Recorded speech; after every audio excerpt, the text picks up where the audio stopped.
Without further ado, ladies and gentlemen, Senator Roy Blunt. RoyBlunt.com is in Washington, D.C. How are you, my friend? Hey, Jamie, I'm good. How are you this morning? I'm fine. Yeah, we got into this discussion about Medicare, and I know you've been on top of this, and I thought Newt Gingrich, for all of his brilliance, I mean, the guy's a smart guy. I don't think there's any question about that.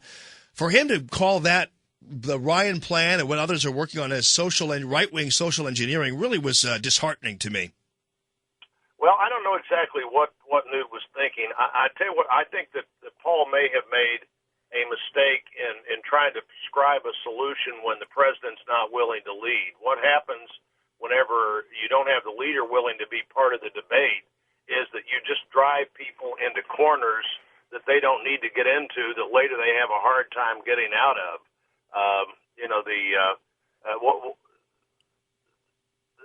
Taking on Social Security or Medicare without a president who's willing to lead probably is not the shrewdest thing to do. I think what Paul should have done is set a target for Medicare in his budget and then let the committees that actually deal with Medicare figure out how to get to that target in an atmosphere where the president, either this one or the next one, are willing to help solve this problem. The problem with President Obama is he's not leading, and he's not willing to solve any of these big problems, Medicare, Medicaid, or Social Security.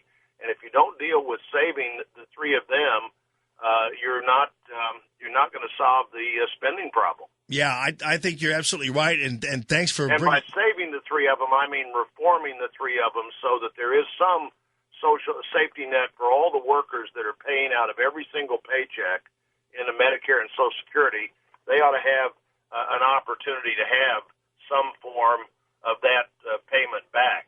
And ultimately, I do believe that down the line, if you do it the right way, the need for it will go away. I mean, you would think the end result would be an elimination completely of Medicare, especially for people who are 20 years right now. I mean, ultimately, if you create a plan like you would Social Security, these would go away.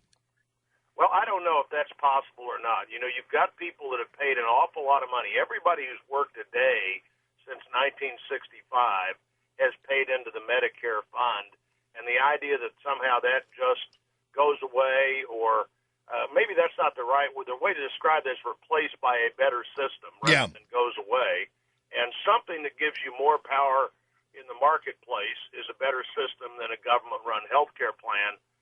But if the president's not willing to lead, you're not going to solve this problem under this presidency, and it's a mistake to let him make just a political football out of something so important as Medicare and Social Security.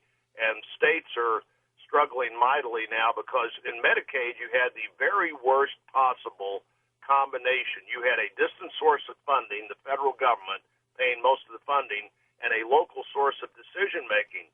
And so, it was real easy for governors to say, well, the federal government's paying 50 cents on the dollar or 70 cents on the dollar. Let's give this to more people and say we're helping more people. Yeah. Those programs have just gotten totally out of control because of that. We have a situation where people have predicted that gas prices will be going down like 50 cents over the next 6 months. I don't even know what they're talking about there, but we might be able to see that. But nonetheless, the high gas prices has kind of re-energized the focus on energy policy. And I know that's kind of your wheelhouse.